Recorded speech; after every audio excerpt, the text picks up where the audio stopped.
Hey base heads, as you can see in front of me I have I'm going to have 4 more runs. Going back to my batteries would be 3 altogether. It's a D3478. It is the only Optima battery, even out of any of the yellow tops, that are 36-month full replacement if you have any problems with them using audio equipment. So guys, keep that in mind. This is the only one. All the other yellow tops are not 36-month free replacement, no matter what. This is best bang for your buck for $130. You can't beat it. Anyway, so 4 more runs for my battery up there to right pretty much right there underneath that wood plank thing. So my question is to you guys, should I run fuses from one battery to the next? I mean, it seems logical, but wouldn't I need, since I'm running 4, I do have 4 of these. It's in this freaking mess somewhere. Anyway, I'm not gonna look for it right now, but anyway, so yeah, I have. I thought it was just right here, but it don't matter. Anyway, so 4 more odd gauge, and then I can get these. These are no problem. But should I run these? One from this battery, 8 inches, or whatever it is, and then one from in between this and that. Should I have another set? I mean, another fuse. So 2 fuses per run. That isn't how I have it right now. I have it hooked off my battery, off my hood. Show you the big 3 that I have. I think I've showed everybody before. It's all,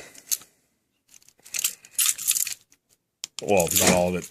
I got a couple pieces of welding cable in there I got from an old welder guy I know, and he had the leads, and he gave them to me, so I stuck them on.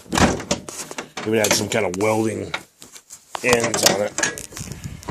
But okay, so my grounds, I got Stinger Pro 4 gauge doubled up, so 1 gauge, and then I have 1 gauge running down, an over boom to a breaker, and then this is that welding cable I was telling you guys about.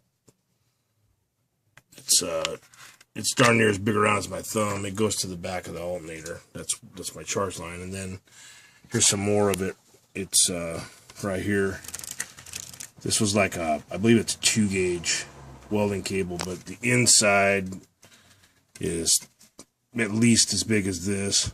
It's just 1 gauge as far as I'm concerned. It says 2 gauge, but it's good enough. But it came with these. The guy gave me these trick little deals to tighten down on there. Seemed to work just fine. And then my ground, I still have the original that, but I can just put a longer bolt in it if I need to. But there's looks like I used a 4 gauge red wire there, whatever that is. I can't even tell what it is. It's 1 gauge. I can't remember. I don't even care. But even 4 gauge, another ground for the body. Not only that, from that ground to the body, I got this ground to the motor. So I guess this would be 1, right? And then 2 would be from the battery to the chassis, and 3 would be from the from the ground to the engine. And I also have the original ground strap.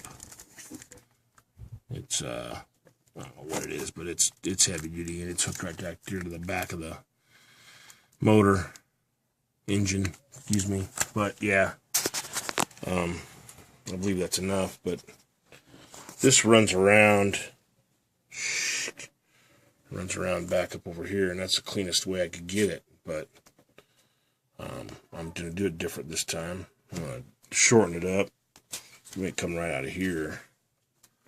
I'll follow this one down, and I'll run it down there. And that's, I have them outside the vehicle because just for noise purposes, and it's out of the way, and it's all tucked way up inside the frame. Can't get hurt by anything. No heat, no sticks, branches, and each end is up where it's warm and dry. So anyway, yeah. So yeah, 4 more, which is going to be kind of weird on this positive. So I'm going to be making myself a bus bar, and obviously, maybe not right away. Probably just a longer bolt, so I can put, you know, I don't know what I'm going to do. I really don't know what I'm going to do. Maybe you guys can help me out. I can't afford anything else now that I've bought all this stuff. You know, this stuff's expensive. You guys know. You know, just the battery. I mean, I got it at cost, but you know, I got this wire ain't cheap per foot. So, as you know, and I got plenty of it in here already. I mean, compared to a lot of you guys know, but for me, it's the most I've ever had. And but my question to you guys is, what am I going to do? Should I just go ahead and put a longer bolt in that sucker for now and run 4 more? Put, you know, maybe 2 on this side and 2 on this side. Or if somebody has something that they're not using that could help me out, but it becomes pretty intense when you're trying to put 6 aught gauge wires on one terminal. It's scary. And you know, I was thinking maybe, I don't want to scab off this off my alternator. I don't want to run it right from my alternator. I mean, a lot of people do, but it's already a big enough lug back there, and it's hard enough as it is. So my only thing I can do is really go off the battery. So guys, leave me a comment and let me know what I should do. Should I run 4, or should I just run 2 more back there? I'm trying to do like 1 per battery, 1 aught gauge per battery. And should I run fuses? It is on the outside of the vehicle, all zip tied. There's nothing wrapped around it, but the case of this stuff is as hard as a rock. Flexible, but hard as a rock also at the same time. It's just, as you can tell, it's pretty durable looking stuff. But all my wire is DB Link. So anyway, it's what I can get. It's probably not sky high, but I would say it's equivalent to the Stinger wire. So anyway, yeah. So here's gonna be my grounds. I got a lot of ground wire here still. Plenty of grounds. You gotta run as many grounds as you do power wires. I mean, that's what it's all about. And I got all kinds of, where all my seats bolted down to, I got all kinds of ground, good ground straps, places to ground. Anyway, I'm out for now, baseheads. So, yeah.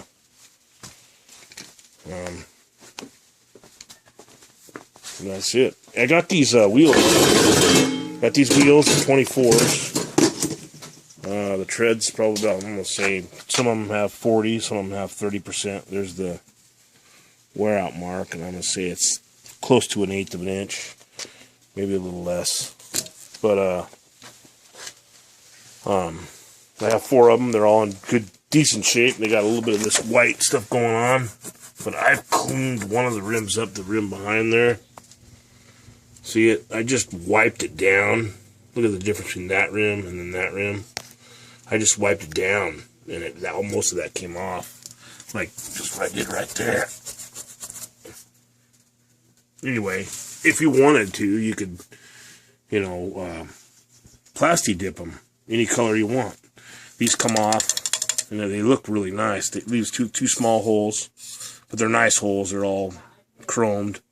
You clean them up, and they're just full chrome with a big deep dish. Or you can paint them black or any color you want, deep dish. But I only want $200 cash, so you let me know, anybody, any of my friends. And yeah, I'm also would sell my XR 500R. Runs perfect. It's in super good shape. It's a 1981. It's a vintage. It's a vintage enduro. It's super awesome. I mean, look at the fenders. Stock fenders and light stock. Look at the seat. Doesn't even have a tear in it. Not one tear in it. Not one tear. That better not be a tear.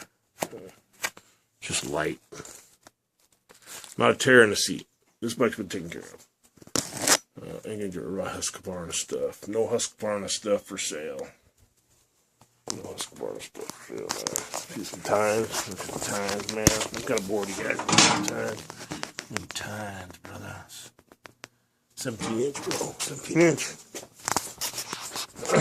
So, anyway, got a couple home stereos, powered subwoofers. You guys know anybody who wants them? We have a Clarion and a Sony. Here's the newest to my collection. My wife and I bought a Yamaha V-Star. It's 2001, and I mean it's clean, man. All kinds of chrome. It's been sitting. Look how many miles it's got on it. 1,637 miles.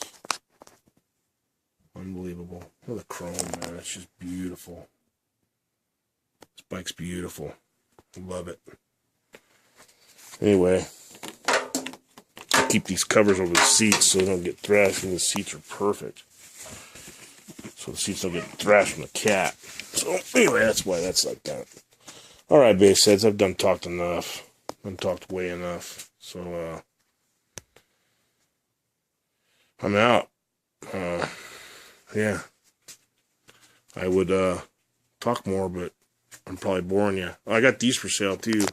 4 15-inch 05 grills, kicker for the round, and then I have one 12-inch. Those are also for sale. $10 a piece. Yeah. So anyway, I also have another one of these saws, the Skill. It's a little bit better shape than my Craftsman. It's a worm drive. I'd be willing to sell it too. $50. Killer deal. I'm not gonna sell my pin nailer. I'm not gonna sell my fish nailer or my pin nailer. That's my other set. The crimpers. Anyway, yeah. So anyway, you guys have a good one. Oh, we got these bags with the bike too. Bags of kill. If anybody in the area and they need a battery test too, I have a battery tester if you need one. And anyway, all right, guys, I need to get down. This freaking shop is messy as hell, but it is what it is. So, DB Drive. All right, guys. Yeah. Just my numbers. 21. 2-1, man. 2-1. I'll try to make this exactly 15. I don't know why, but it's my backyard. Here's my old bike. I'll give my son. KTM SX250. Have a good day, you guys. Love you guys. Team Implode for the win. For the love of bass.